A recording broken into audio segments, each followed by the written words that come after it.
Chers délégués, distingués invités, mesdames, messieurs.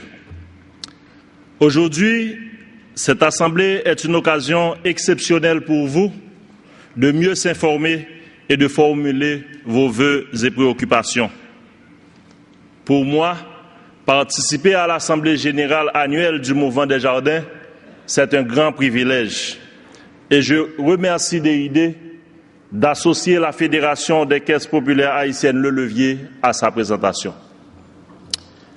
Lorsque j'ai visionné la vidéo, beaucoup d'émotions sont venues à moi.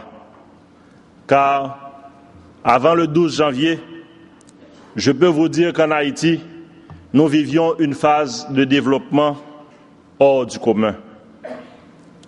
Les indicateurs économiques étaient en constante amélioration. D'ailleurs, les trop perçus étaient en hausse par rapport à l'année précédente. Cependant, le vent a tourné. À un moment où on essayait tout juste de se remettre des 4 cyclones qui ont ravagé le pays en 2008, Haïti a été sévèrement frappé par le séisme du 12 janvier dernier. Partout en Haïti, je peux vous dire qu'on voit des conséquences directes de ce drame.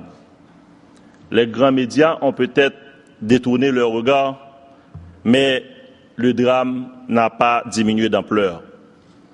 Les plaies sont encore bien vives et on sait que les efforts de reconstruction vont s'échelonner sur plusieurs années.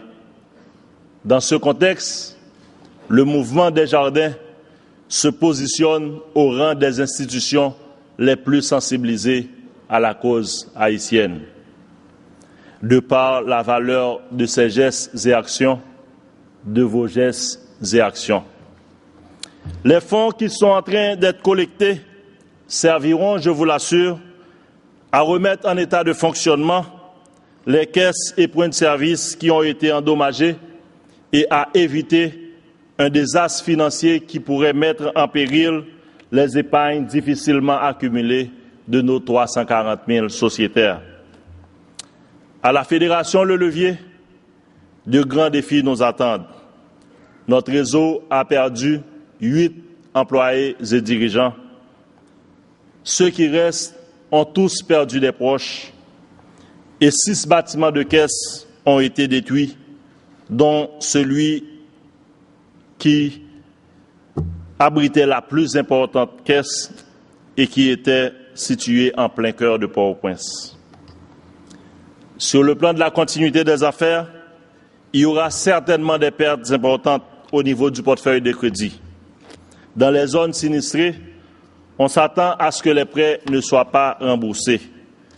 Et dans les zones non sinistrées, une augmentation considérable du niveau des impayés sera constatée parce que ces régions accueillent plusieurs familles qui ont dû migrer et qui sont démunies. Malgré cela, nos caisses doivent s'organiser pour offrir des produits et services financiers tels que les prêts d'urgence qui contribueront à soutenir nos membres et à la relance des activités économiques des petits et moyens entrepreneurs. Heureusement, nous pouvons compter sur la force de notre réseau. Bien que les conditions pour opérer ne soient pas optimales, les caisses, toutes nos 50 caisses ont repris leurs activités et sont en mesure de servir leurs membres, et cela grâce à des points de service qui prennent le relais. Puis, à nos bureaux de la Fédération, avec DID, nous sommes à pied d'œuvre pour compléter le diagnostic de la situation financière du réseau, remettre en marche les systèmes informatiques, relancer les opérations intercaisses et soutenir les caisses dans les nouveaux défis qui se posent à elles. J'aimerais conclure par des remerciements. D'abord à DID. Quand nous étions encore sous le choc, en train de s'assurer que nos familles étaient saines et sauves, leurs experts étaient déjà à l'œuvre pour évaluer l'impact du drame sur nos ressources, sur nos infrastructures et sur la situation financière du réseau des caisses. On a vraiment senti qu'ils étaient à nos côtés, qu'ils étaient solidaires de ce que nous vivions. Merci à l'équipe de DID. Mon mot de la fin va à vous du mouvement des jardins, dirigeants, employés et retraités. Le geste que vous posez en menant une levée de fonds au bénéfice du levier à la grandeur de Desjardins a une grande valeur pour nous. C'est un geste significatif qui va au-delà de l'apport financier. Ce geste démontre combien la solidarité entre coopératives occupe une place considérable parmi les valeurs de votre grand mouvement. Et ça, c'est extraordinaire, car ça nous donne le courage de continuer à lutter. Merci.